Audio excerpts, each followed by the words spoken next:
Dragon Age the Veilguard, arguably one of the most anticipated games of the year. And at first, when the game first got announced that it was coming out, it was more anticipated for all the right reasons, because Dragon Age is one of the most beloved franchises of all time. And it's being made, and it has been made, by one of the most beloved game developers of all time in BioWare as well. But as we saw gameplay, and as, you know, the development of the game has started to come to an end, the game has been anticipated for all the wrong reasons. And we have just been like pretty much confirmed of all our worst nightmares when it's come to Dragon Age. Now, in terms of me playing Dragon Age, I've never been a massive fan of Dragon Age, I will admit. When it comes to BioWare, I've more or less like been a bit of a fan. I've been a slight fan of the Mass Effect series, but to me, where like BioWare really stuck out was the old KOTOR games. KOTOR to me is some of the greatest games of all time, both the first game and the second game. And to me, that's where I see BioWare, but they have definitely fallen off in the last few years. And then yesterday, this video came out where a Twitch streamer, a relatively small Twitch streamer actually, was talking to a Dragon Age the Veilguard playtester, and they uploaded this whole entire interview themselves. It's a 30-minute interview. If you want to go watch it, I'll link it at the top of the description so you can go listen to it yourself. Like I said, she actually got an interview, a little talk to one-on-one with a Dragon Age Veilguard playtester. Now, if you're wondering, Donnie, is this actually true, or is this like just some guy? No, she did say that obviously he can't show it because he's under NDA, but she did say that he did, as a matter of fact, showed her the confirmation that he was in fact a playtester. So we have to go all this off by word of mouth and say like, yep, at least what he is saying and what she's saying, that, you know, he's actually a playtester and confirmed it to her and all this is true. I mean, we shouldn't really go around and just like, you know, doubt her. She does upload, like on her channel, it's all about Dragon Age the Veilguard. Like legitimately, she plays RPGs, and majority of the things that she talks about, at least on this channel itself, on Newer, is Dragon Age the Veilguard. And to summarize it up, I saw Mark Curd actually put a tweet out as well to summarize all the points that were talked about in like this one-on-one between two of them, which is basically what we're going to go off, because it'll be easier for you guys to like follow along with me and to go ahead about what this interview was really about. Now, a lot of the kind of points that Mark Curd brings up, now obviously he does state them because, as a matter of fact, it was, you know, brought up in this interview, but I feel like some of it, to me, it's almost just like a really small detail, and I'll get into like why I think it's bad but not as bad, but it's going to be worse in a bit. And the first one is a bit of like, you know, where he says like one of the first points is the game is super woken about pronouns in your face, and then also talking about Quinari companion literally introduces themselves with immersion breaking modern language. I identify myself as non-binary. Now, when it comes to stuff like this, I don't necessarily care too much about like if a game wants to, you know, have these things in the game. But to me, where I see it, where it actually can become a problem, is when games focus on this more and tend to care about this more than actual gameplay itself. And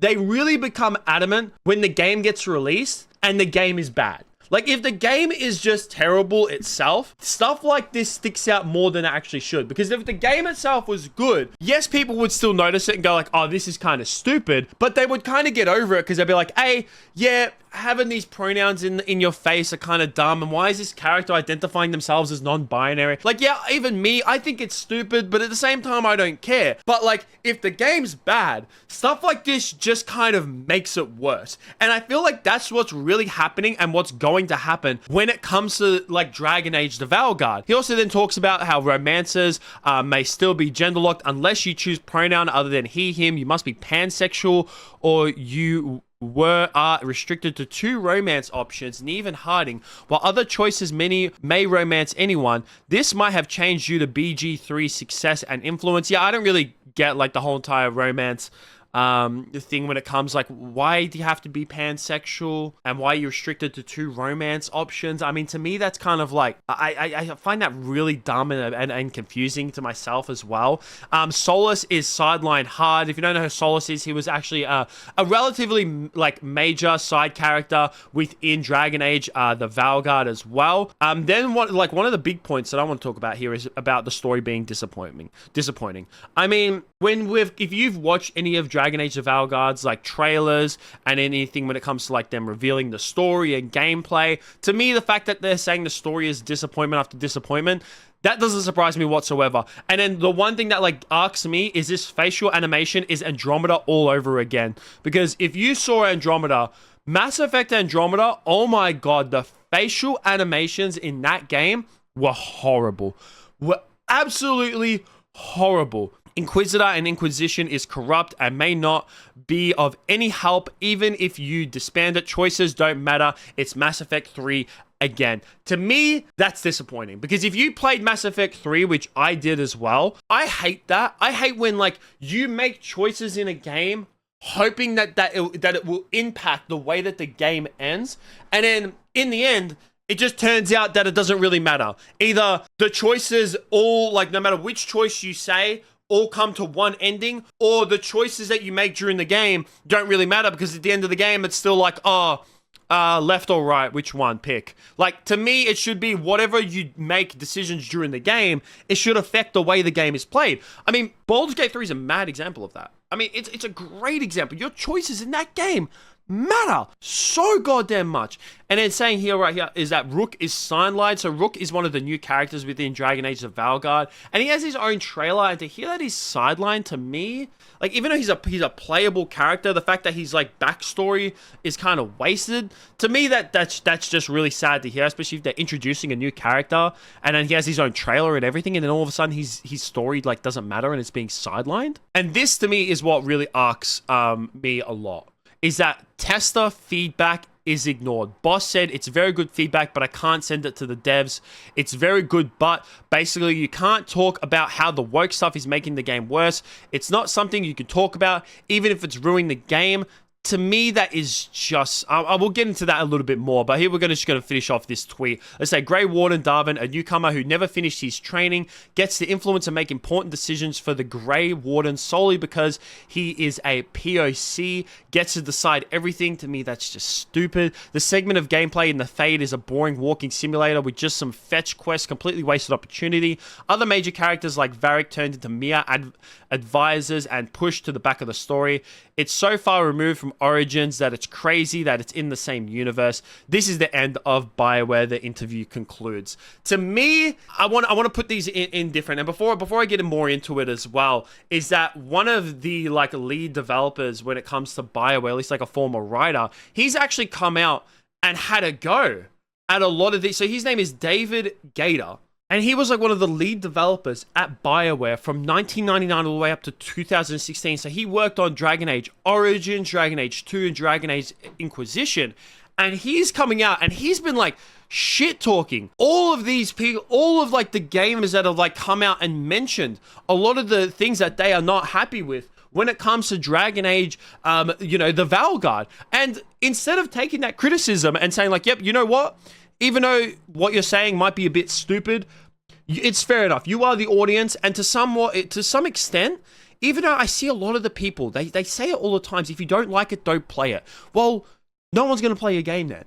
And if people are starting to say, like, if there's a lot of people, and you can call them incels or whatever, and they're saying, like, we want the characters to be hotter, we want them to look better, and all that kind of stuff. I mean, shouldn't you then do that? That's your audience. If your audience wants something, even if it's a bit dumb, I mean, give it to them.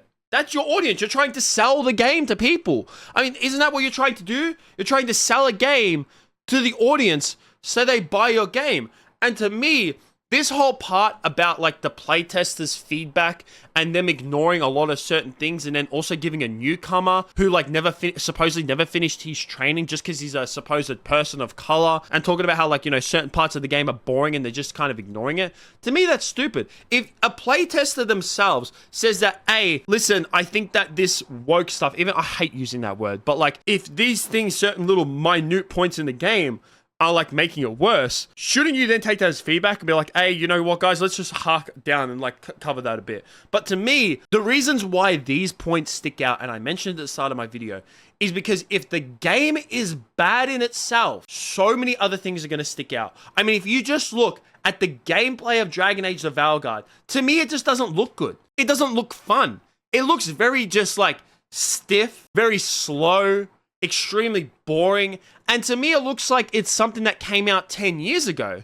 Like I said, I've never been a massive like Dragon Age fan, but if you still compare it to like some of the old Dragon Age games. I mean, before I started this video, I had a look and I took a quick recording of Dragon Age Origin gameplay, and that is very similar to how KOTOR played. You know, the click and press, and like, you know, it's more like, you know, kind of Baldur's Gate 3 instead of like turn-based. It's more like an RTS, I guess you could say. It's not really RTS, but to try and like, you know, explain it to someone who's never really like played those types of games before. But that is like what similar is. And to me, like Dragon Age Origins type of gameplay, even though it's not full action combat and it's not like full, you know, engaging, is still more fun than like the Dragon Age of Veilguard looks. It does. The combat itself looks more engaging, even though like that type of combat and that type of gameplay can be called extremely outdated. Like, you can call it outdated. That's kind of fair enough, but it still is more engaging than Veilguard gameplay. It 100% is. So that to me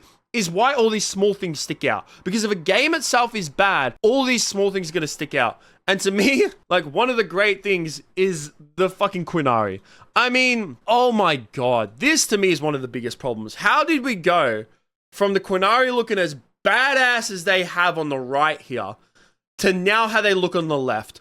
What the fuck is this? This to me is one of the biggest problems as well. How do you go from making a character looking fucking so cool, so badass, to looking like someone's terribly cosplaying the Quinari? Like, that's what I've seen people say it, and it's so true. The Quinari in Dragon Age of Veilguard look like a human, like a real life, like a person trying to cosplay them at a convention.